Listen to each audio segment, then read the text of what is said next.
Hello, this is Dread, and in today's video topic, this is going to be the Zero to Hero episode on the Bleed Torkerfin's Bladedancer.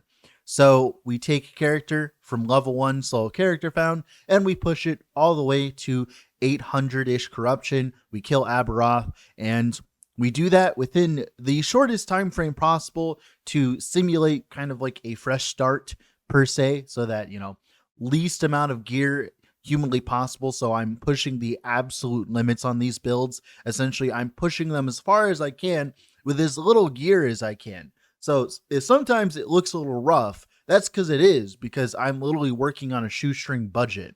Now, today we're going to be playing Torkerfin's Hunger. So if you don't know, Torkerfin's Hunger is a two-handed sword that was added a long time ago that gives you a lot of bleed chance and bleed penetration per amount of uncapped physical resistance.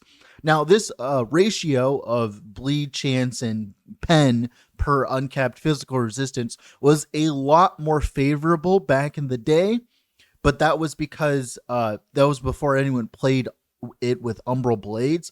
Umbral Blades works for the entire duration of Torkerfin's Hunger. So like the idea is you throw down a spinny blade and it works for the entire duration of, Umbral Blades, which led you to doing absurd amounts of damage on a very low budget and a very low amount of physical resistance, which led them to nerfing Torkerfin's Hunger initially. But now they actually buffed the ratio this patch, and it's pretty okay. It's pretty okay. Now, the problem is, one of the biggest things that Torkerfin's Hunger got this patch wasn't just the buff to its actual unique, but the change to idols. Now we have Weaver idols, and these Weaver idols can get pretty absurd. A good example here is there's some Weaver idols that have like up to 23% physical resistance on it, while also having bleed chance and bleed pen on the prefix. This means that each 1x2 idol can have well over 40% bleed chance on each of them. That is just utterly insane. That is a lot of bleed chance per idol. That is a lot, and it's a lot of bleed pen per idol too. And this kind of change allows us to focus more into that concept where we stack as much physical resistance as possible while also not completely neutering our damage and our tankiness.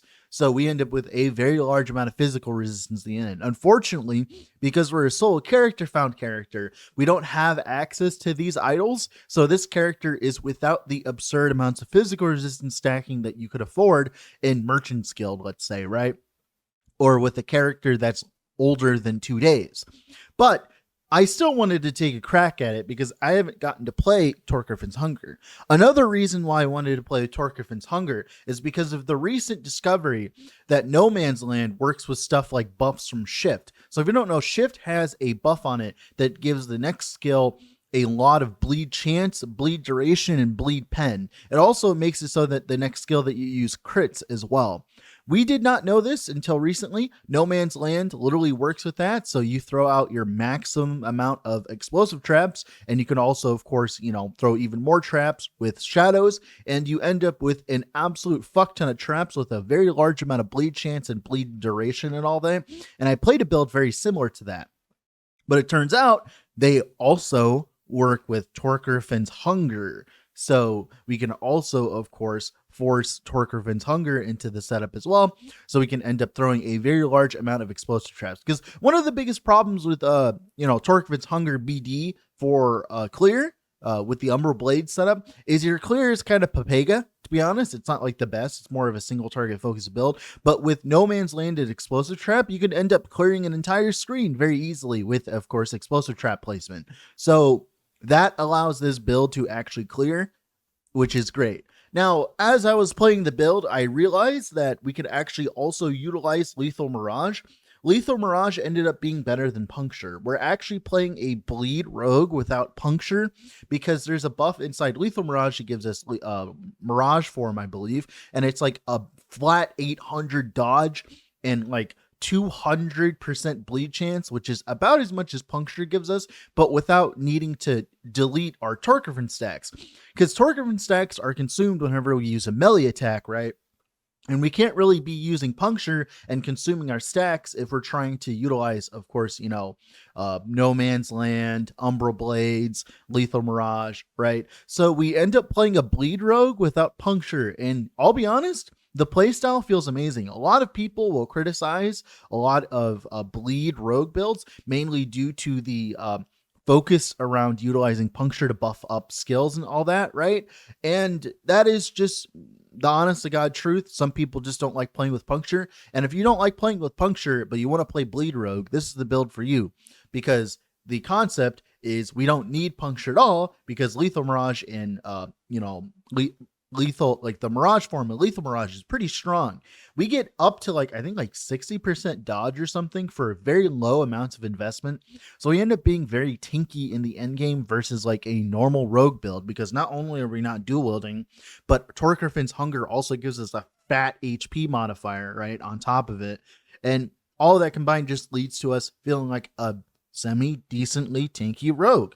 And of course, we're playing bleed, so we have really good leech, so we can leech up that 3.6k HP bar. And all of that combined leads to a very comfy build when we're actually playing in monoliths. Whenever we're playing in the Monolith of Fate, we don't feel like as though we're having that terrible of a time, because we're simply just combo rogue. We shift, cast Explosive Trap, clear screen.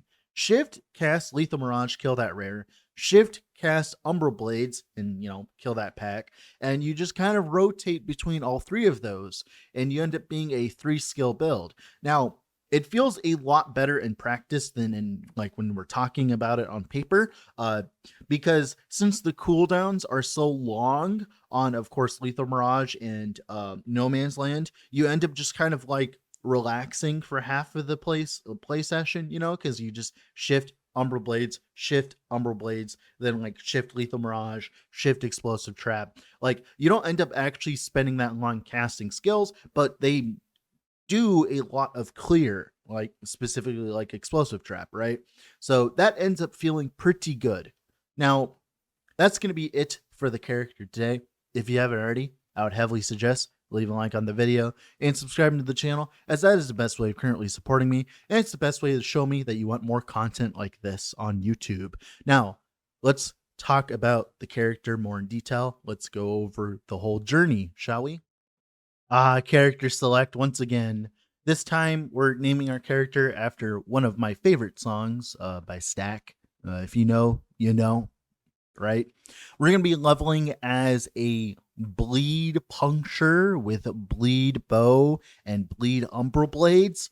This is the stereotypical leveling setup for rogue. So I am going to be skipping most of the leveling, mainly because I have made a full detailed 3-hour long video talking about the leveling of this specific kind of character at length. So I'd heavily suggest checking that down in the description if you want a more detailed path of leveling, because that will give you what you seek, right?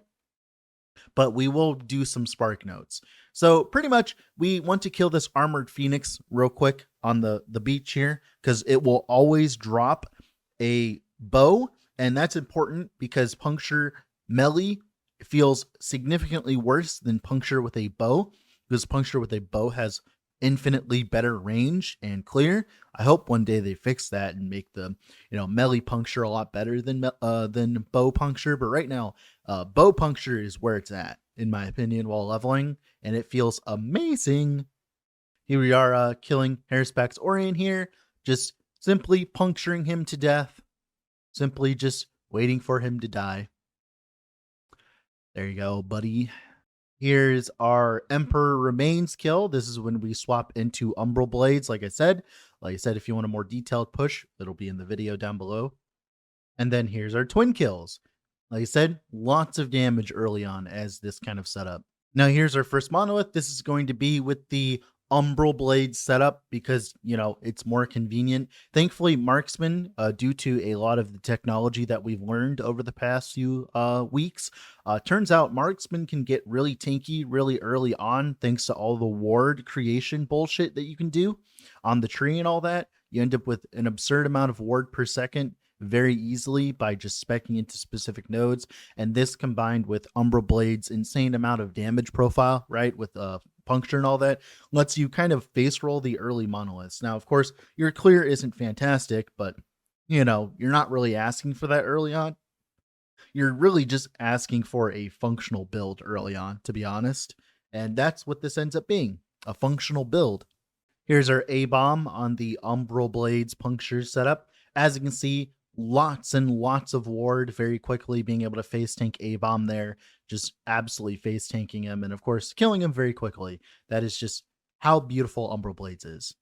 Now, we have put explosive trap on our bar. We're not necessarily using it that often. We're just using it for some extra clear. Because remember, the shift buffs end up making your skills do a decent amount of damage. So you can actually end up just like casting shift and then casting explosive trap and clearing a decent amount of the trash. And then, of course, swapping into Umbral Blades when you actually have to kill stuff that are tinky, right?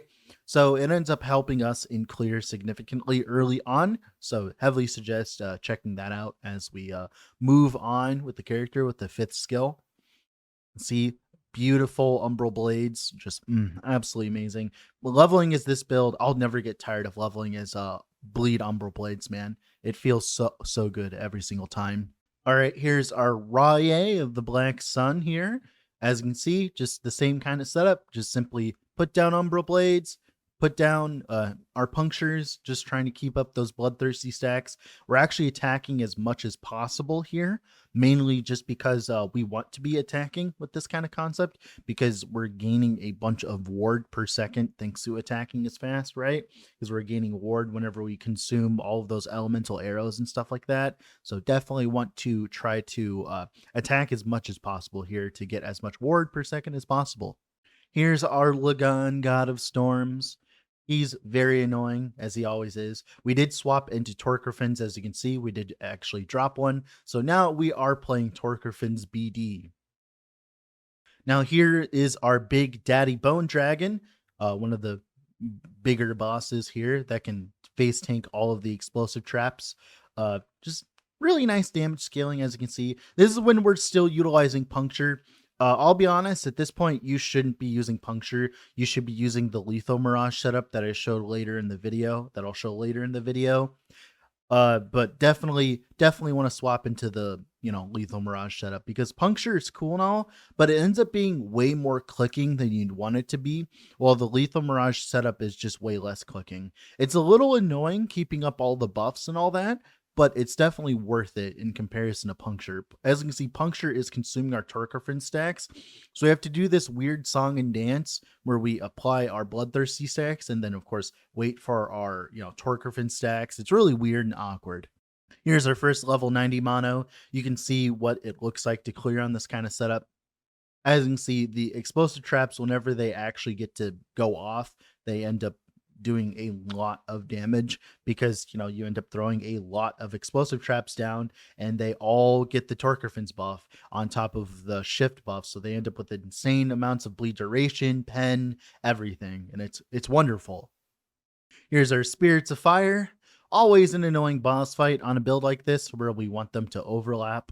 Thankfully, they did actually cooperate this time. Usually they don't cooperate, and they make this a lot more obnoxious than I'd like it to be. As you can see, those explosive traps, they just kind of just sit there waiting for the boss to attack them, the walk near them and all that. Thankfully, we can force them to explode by casting another barrage of explosive traps. So, and with the amount of AoE scaling that they have, it ends up actually working out for us in the end, because they still get hit by them. Goodness God, I can just see the lag in this recording. I think that's just because of explosive trap. I think after a while, the kind of visuals that explosive trap give kind of like starts lagging the game a little bit for some reason. Here's some Woven Echoes. First one off, we have the Voidborn Nemesis. Getting these done early means that we can get access to the Woven Echo nodes, which allow us to drop even more Woven Echoes. I found that that's actually the best way of going about it, is to go for the Woven Echo nodes so that you can drop more Woven Echoes, so you can fill out your tree quicker. It's much more efficient than when I tried with the Ignite Hammerdin character. Even doing the woven echoes at this early in the campaign and stuff is 100% worth it, because you really do want to just be spamming as much as possible with these woven echoes. Most of them. There are some that you shouldn't do early on that are really sketchy, right? Like, to name a few, there's like the ones that require you to fight champions in a row. Those ones can get sketchy. Champions in general are a very sketchy enemy type these days, especially early on when you have no access to gear whatsoever. Thankfully, the Soul Foundry is pretty easy. You just kill stuff until the timer runs out. I'm very curious to actually try Soul Foundry one time when I'm farming, because you can actually probably end up with a very large amount of Soul Foundries. My only problem is like you'd need a build specifically meant for it, right? I am interested in the future to try like a Soul Foundry thing. That would be kind of cool to try out, because you can end up with a lot of Soul Embers, as you can see, right? If you spam it enough. The only problem is like the actual Soul Gambler really isn't all that good. So I don't know. Maybe it would be the way to go if you want to like search for the uniques. Like the unique amulet recently has been seeing a lot more use, like the Soul Gambler amulet with the ward on crit. People have been using that and dealing with the reduced crit chance. So maybe that's fine. Who knows? Here is the first Harbinger. Unfortunately, because of the way that this character works, with them constantly moving the Harbinger, it means that you have to place your explosive traps down well. Now, this wouldn't have mattered as much if I swapped into the Lethal Mirage setup that I was talking about, but still, as you can see, like we do miss on a lot of our attacks, mainly just because, the Harbinger's moving around a bunch, but there's only so much you can do about it. Thankfully, we spec into as much AoE on explosive trap as possible, which makes it easier. Now we got 2 empowered monoliths. That means that we got to do a quick DPS check. Uh, like I said, here you go. Beautiful. Already like 300k ticks when we get 2 empowered monos. That's pretty respectable. It's not the most amount of damage, but it's a very casual amount of damage, especially for a build that could scale so far like this one with all the physical resistance stacking and all that, right? I don't have all the physical resistance in the world, so eventually it'll get better, right? Now with the dungeon charms, you can easily get to T1 Jurla and push into chapter 9 to get access to your item faction. So definitely do this as soon as possible when you have the portal charm and when you have the key and when you feel like you can absolutely delete T1 Jurla. It's like so worth it now in comparison to before. Here's our first empowered mono here. So like I said, whenever you start empowered monos on a new character, my tips are make sure your resistances are capped for the monolith that you're trying to do it. All of them don't have to be capped, but definitely here, since we're doing like, of course, ending the storm first, you definitely want to make sure that your elemental resistances are capped. You also want to make sure that you have enough damage. I know that sounds crazy, but like having enough damage is kind of important these days, especially with champions like that. Like champions in general make having damage way more important these days. It's like so much more important, and it's not even funny. So playing a good build, unfortunately, is the way to go when it comes to this. When you're trying to do it within hours and hours, like I am, like right now I'm level 80 in empowered monos after like, I think like probably at most 6 to 7 hours of playtime at most, right? At most, by the way, like I'm pretty sure it's less than that, but I can't remember because this was recorded like 2 weeks ago. Here we go, Harbinger of Chaos. So, as you guys all know, this is the Harbinger to beat. This is essentially the gateway to the rest of the Harbingers, as she is the color of bad builds, in my opinion. Usually, I'll get to Harbinger of Chaos, and that will be how I can determine whether or not the build is going to survive through the rest of the process. And I can tell you right now, this build passes easily. A Harbinger of Chaos going down pretty quickly. I have good sustain. I have good dodge. I have good maneuverability. Like, that's one thing about this build that's really nice is like we do decent damage, but we have very high mobility, which helps out a lot. All right, now we have Oribus. So normally this is where I'd go on my tirade about how Oribus has less HP than the other bosses, but apparently that was a bug. Apparently, they fixed it this patch.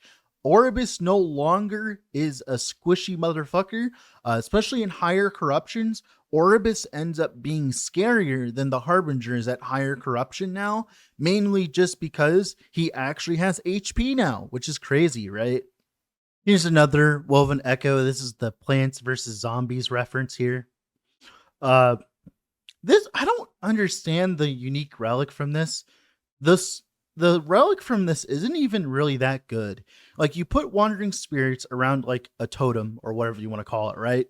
And then it makes you deal more damage with the type, but it's only like 15% more damage. So it's very meh in comparison to like almost every other unique relic out there. Maybe has a lower LP ratio, I don't know, but the unearthed memories is definitely not anything to be happy about in my opinion. Here is the Vault of the Barnacle King. So generally I would wait until you have like 2 Vaults of the Barnacle King, mainly because you actually want to imprint one later on, because Vaults of the Barnacle King is actually a pretty good monolith in general, because it just ends up just puking out loot. You can actually spec your tree into chests plus lizards, and you end up with a lot of extra loot because of that. And you end up with a lot of just generic exalted loot, which is definitely kind of what you want. You can also end up with a lot of green lizards for envies, so they can actually help you push into the monolith quicker. It's just a really nice boost in terms of gear and stuff like that. So definitely don't just throw all your Vaults of the Barnacle King out. Make sure you have one left to imprint with the imprint Woven Echo nodes. At least in my opinion, right? On a fresh start, you can end up with a lot of free loot from this. Here's also Bountiful Wilds.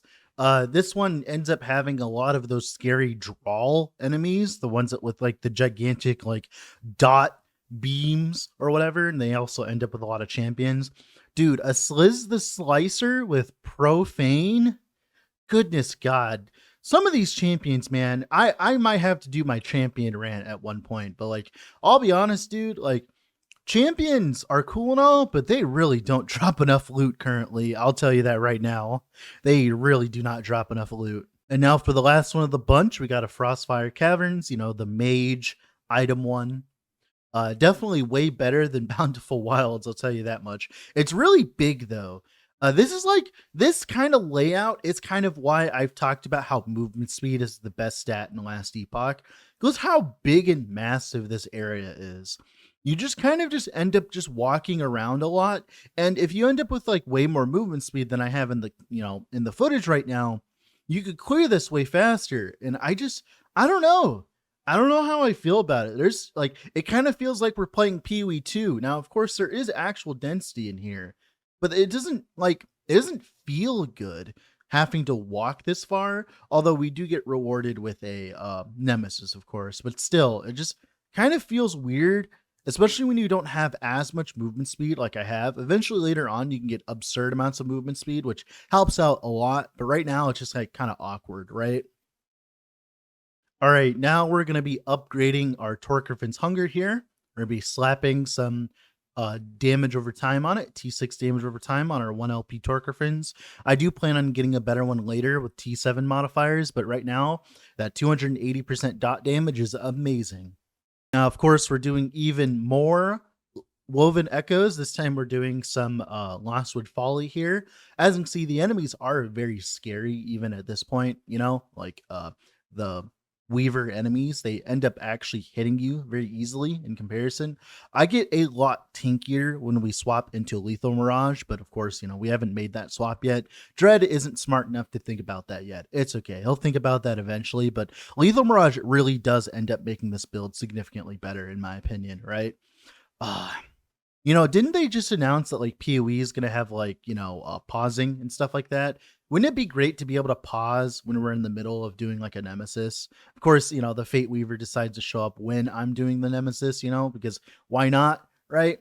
I think right now what I'm trying to do is I'm just trying to find more items because I don't have uniques to put in the nemesis cooker right now. I have the imprints open, I believe, at this point, but I'm just trying to get as many uniques as possible to try to drop more of what I need. I think I need a Valier's Chalice right now. That's definitely what I'm missing, I believe. Otherwise, I would be significantly tankier in the footage, right? If I had a Valdez Chalice, definitely important. Oh, look, there's a Clothos needle. Lots of people wanting those Clothos needles, huh? They're very strong items when you actually get the modifiers you want on them, huh? Yeah, pretty crazy Clothos needles. There you go. Lost with Folly done. Now we have the Champions Coliseum here. Very sketchy arena to deal with, as the champions, they actually do damage. They actually do damage. So nice that we can do the champions here and get their unique drops here instead of having to deal with them in like fucking the T4 arena. I really don't like this concept of let's just ignore the problem and make a bypass for it instead of just fixing it at the source. But, I'll take it where we can get it, right? Here's a Forgotten Keep. This one sucks every single time I do it. I fucking hate Forgotten Keep. It's so obnoxious. I'm getting to the point where I just won't do it because, unfortunately, because of the way that I schedule these zero to hero runs and stuff like that, I don't end up really benefiting that much from the Weaver points. I kind of just do them because it's just extra content to do with the character, so I get to play it for a little bit longer, right? And Forgotten Keep is definitely one I might stop doing because, oh my goodness, is it so fucking annoying. Here we are to the third Harbinger, Harbinger of Treason. As you can see, very large amount of burst DPS right out the gate because we can, place our explosive traps where she's at. But now, of course, we're wasting all those extra explosive traps because, she moves around a lot. Thankfully, we just do enough damage where it doesn't matter, thanks to, of course, the T6 dot damage that we put on our Torkrefin's Hunger. So we pretty much clean her up pretty quickly here, as you can see. Right about there. There you go. Another quick Oribus here. Thankfully, we just have enough damage to deal with this stuff. Torkrefins is a huge DPS upgrade early on because it means that, we just end up with way more DPS on our skills than we normally would have at this point because, would we really have weapons that could compete with Torkrefins Hunger at this point? Not really. Here's our third Harbinger. This one's a little bit more annoying because, we have to kind of keep our range with him so that, he doesn't fucking nuke us with that stupid damage over time field. Also, as well, we have to just watch the balls kind of pass us by. Definitely a more sketchy kill, but, it's just how it is. There's not much you can do about it. Now, this kill would actually be a lot better with the Lethal Mirage setup that I talk about later in the video. So definitely, you should probably have swapped to the Lethal Mirage setup by now, but I was being stubborn in trying out Puncture until I realized how beautiful the Lethal Mirage setup is, right? Absolutely beautiful setup. Just waiting for him. There you go.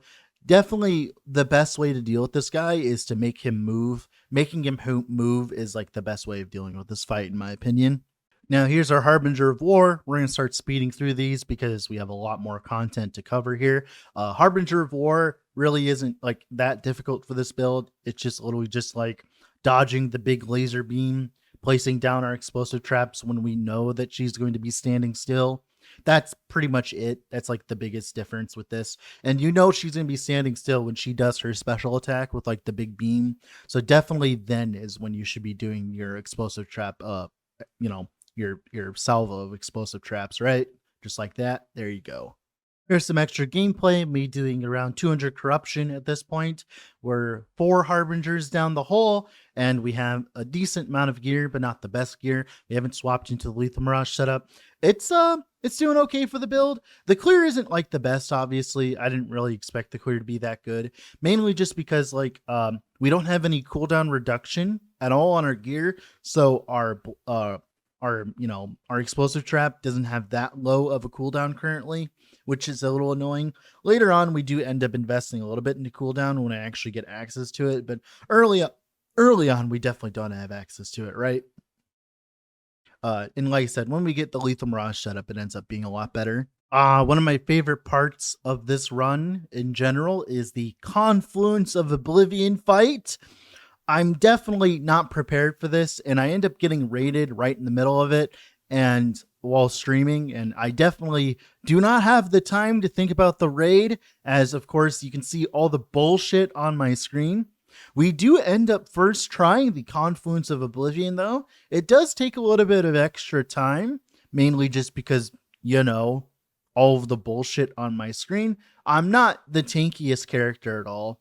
This definitely would have been a lot easier with Lethal Mirage, I will tell you though. As you can see, I'm just trying to not die to the constant barrage of Oribus attacks. This is a pretty good showcase of the build's tankiness and survivability early on because, we end up with a very large amount of dodge. I think I dodged something really disgusting here in a moment. I end up dodging some really disgusting attacks here for sure. Like, I should not have gotten out of this scot-free. As you can see, the leech from the Torkrefin's hunger and all that, and the leech from just all of my damage over time. There you go. No, I got hit by that. That was definitely what I got hit by. I don't know what I got hit by that I dodged that I was like really happy to be dodging, but I can't remember. But I remember having some emotional weight tied to that as I dodged something very important in this fight. As you can see here, lots and lots of garbage on my screen, lots and lots of Oribuses. Just so entertaining watching this. But as you kill each Oribus, it gets easier and easier as you go, of course. Just kind of waiting. There you go. And that's it for the Confluence of Oblivion. Here's another quick Woven Echo as well. Now we're going to be rushing through the Harbingers. This is the last stretch of the 10 out of 10s. Here's our Harbinger of Pride. Very easy fight. Never hard in any playthrough at this point. Like, I pretty much know exactly how they're going to fight every single time, right? Here's our Harbinger of Hatred. Thankfully, because of our mobile playstyle, we don't have to actually care too much about this guy's attacks. We can just simply kind of like skirts around him constantly and just throw down our traps when we get to and do plenty of damage because of that. So we dropped a 2 LP Pearls of the Swine. So we're going to be doing a bunch of prophecies to get a decent amulet to slam onto it, because having a good amulet with like some fizz resistance and stuff like that on it would be absolutely amazing for us currently.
Now here's a Harbinger of Tyranny. Same shit, same thing, just killing a Harbinger of Tyranny. This is when we do swap to Lethal Mirage, which ends up improving our efficiency significantly. Here's our 9th Harbinger. I don't know why I'm doing these out of order, but here's our Harbinger of Destruction.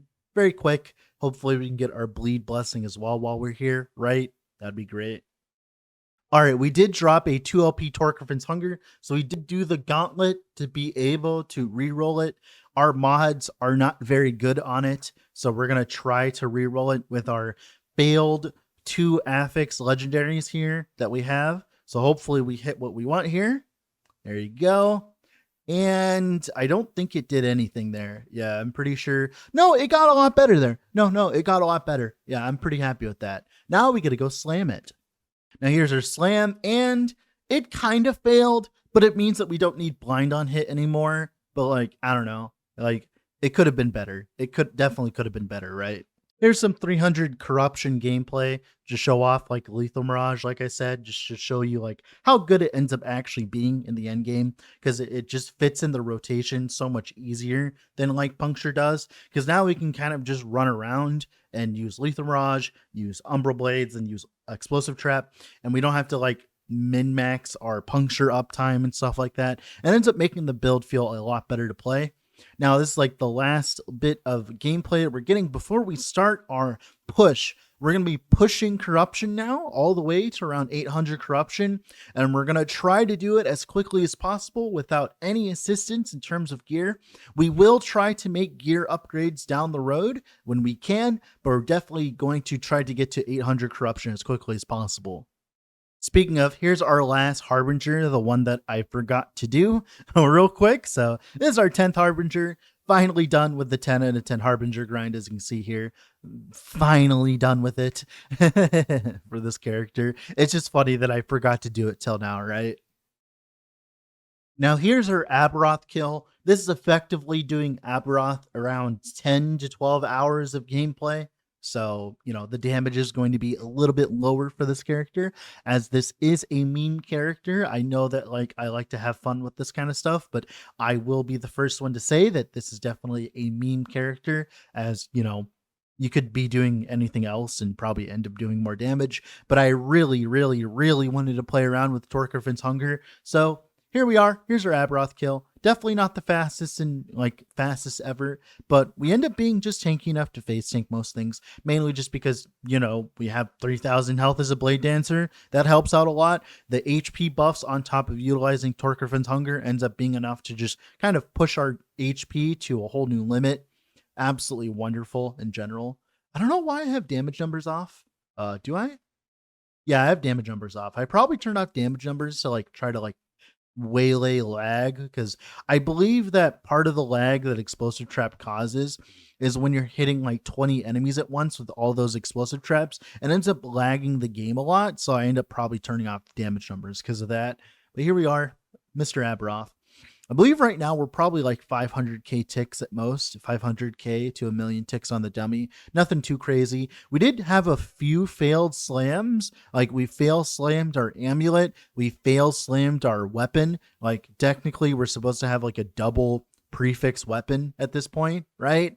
Double prefix weapon would be amazing, because we are starving on percent damage. We don't have enough as it currently stands. But like, it's a very safe Aberoth kill for day one, right? Very safe Aberoth kill. Like I never felt like as though I was in danger. I just felt like I was just waiting for my cooldowns to go off. This gets a lot better, like I said, when we get access to a lot of cooldown reduction on our gear. But right now, of course, you know, we're just kind of just waiting for cooldowns, you know, waiting for cooldowns. And we're also kind of have like a little bit of a kind of a argument between our Lethal Mirage and our Explosive Trap, because both want to use our shadows, but we don't want to like both want to use our shadows, and we necessarily don't have that much shadow generation right now currently, because, you know, our cooldown isn't as high. Here you go. This would be like an amazing build to be able to go with Smoke Bomb Traversal, but we can't go Smoke Bomb Traversal because we're going with, of course, Shift. Shift ends up being a lot of our damage, so we couldn't play this build without Shift, right? But very respectable Aberoth kill day one. Nothing too crazy, but, you know, we still end up doing it day one. Like, who cares, right? That's all that matters. Now, after that Aberoth, I did an absurd amount of corruption pushing. So now we're in 700 corruption. I just went and just used all of my glyphs of envy and all of my Harbinger needles that I've been saving up, and we just pushed to the absolute extreme. We got a few upgrades here and there, but nothing too crazy since the Aberoth kill. Just tried to push as much corruption as possible. I'll be leaving a video down in the description as well if you want to see how I end up pushing corruption quicker than most people. You can just simply just spawn Oribuses way quicker if you simply just do it properly by getting a bunch of gaze of Orbis, because after 8 gazes of Orbis, once you do at least 1 echo, Orbis will spawn, right? Now, of course, this is not what you should be doing if you were a new, fresh character. You should actually be farming and trying to invest in your gear and get better gear than I currently have, which you could easily do that. It's just the problem is it would require me to do a lot of cemetery farming.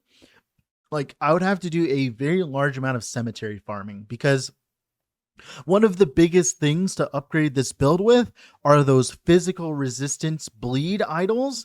But, you know, of course, those don't drop like candy. You kind of have to do a lot of them. And this was before they fixed I believe that this was before they fixed the prophecies for the idols. So I was forced to just simply farm them through, of course, doing cemeteries. And like, they're fine. Like, I don't mind cemeteries, by the way. It's just like, on a fresh character at 700 corruption, that's a lot of effort, man. Like, the cemetery enemies, they're no joke. They actually punch you like very easily. Like, they do damage. So on a, like, and especially Rodma, like seeing Rodma this early on, I'm just like fucking running with my like pants like off. Like, Rodma fucking sucks, dude.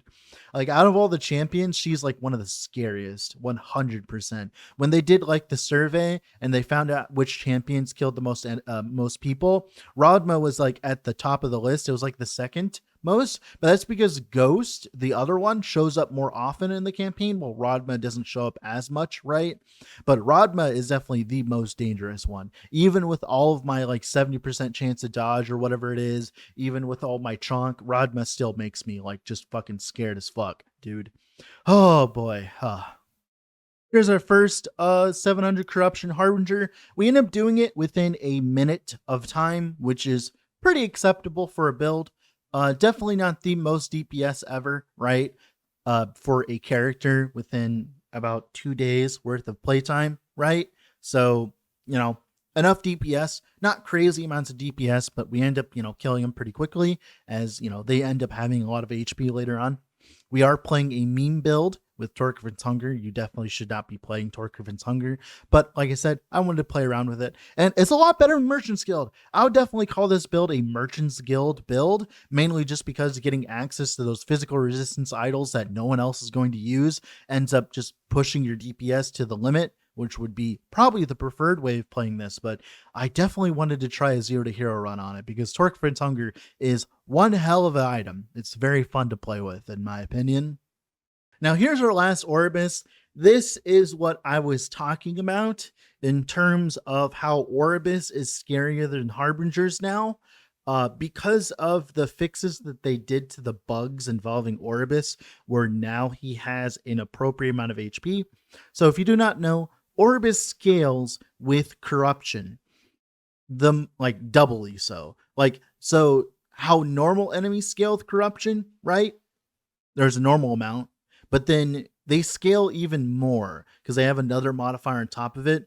So they end up outpacing the Harbingers in terms of difficulty very quickly, mainly just because, like, you know, all the bugs have been fixed, because there was a bug that was making him do like way less damage and way less chunk. Specifically, like, he was way squishier back then. And this is a big problem in general because, like I said, Orbis has the smallest hitbox known to man, meaning that builds that rely upon bosses having big hitboxes end up getting kind of screwed because of Orbis a little bit. You know, like your multi-shots of the world, your hammer throws of the world, stuff like that, right? Ends up being a problem, as you can see in the footage, like whenever you play any character like that. This build is doing fine. We're just simply just waiting for a bleed damage to do it. Unfortunately, like I said, we're playing Torkrefins, so and we failed. Like, I think we failed 3 slams in a row, man. Like, I should have like at least like, I think like I'm missing 500% increased damage here at this point, which would almost probably not double, but it would give us like 50% more damage, which would definitely make this quicker, right? Here's one last monolith. Here's our 800 corruption monolith, the last one. And I just wanted to get off this character, not because I wasn't enjoying the character, but because, this was around when Slurmancer was announced that it was going to be launching finally. So I just decided to like, let's go play Slurmancer. So I just wanted to get through with it, right? This was recorded a few weeks ago. I'm finally making a video on it because now I have actual time to do so, right? Because I was very busy over the past few days. I can see whenever we put down our explosive trap, our clear goes up significantly, and we can just throw down some umbral blades whenever we need a little bit more clear, right? But for a absolute meme tier build, we end up doing pretty well. Like I said, on this is a day 2 budget. This is literally like, at most like I don't know, 16 20 hours invested in the character, which is like a lot less, right, than normal characters whenever you play Merchant's Guild or whatever, right? Now, here's the last Harbinger. Let's talk about the build and how I feel about it. I think that the build has potential. I will have to play it again when we get Axe, when I play it in Merchant's Guild next season, because, I usually end up playing Merchant's Guild for like a week and I end up playing a bunch of characters because of that. But definitely want to see this character with all the physical resistance invested into it. Could definitely do more damage. We're not going to be doing insane amounts of damage, unfortunately, because Torkrefin is kind of just a bad item. Even with the fixes that they've done and all of the, buffs that they've done to Torkrefins, it's definitely not strong enough to merit its own playstyle, if that makes sense. Like, it's really not. Because you could just play any other old, like, bleed build. Like, you can just play normal bleed Umbral Blades and normal bleed Lethal Mirage and stuff like that, and end up with a lot more fun in general. I think for single target, I think it's a mistake to focus on casting Explosive Trap. Because unfortunately, because what I'm seeing so far in the footage, Explosive Trap isn't giving us that much single target, unfortunately, while just keeping and maintaining Umbral Blades would probably be better for single target. I'm not entirely sure. I'm not entirely sure how I feel about that, but it's definitely on my mind as I'm playing this. I'm like, is it really worth casting all these skills? And definitely, I don't believe so. Unfortunately, this is a cool build.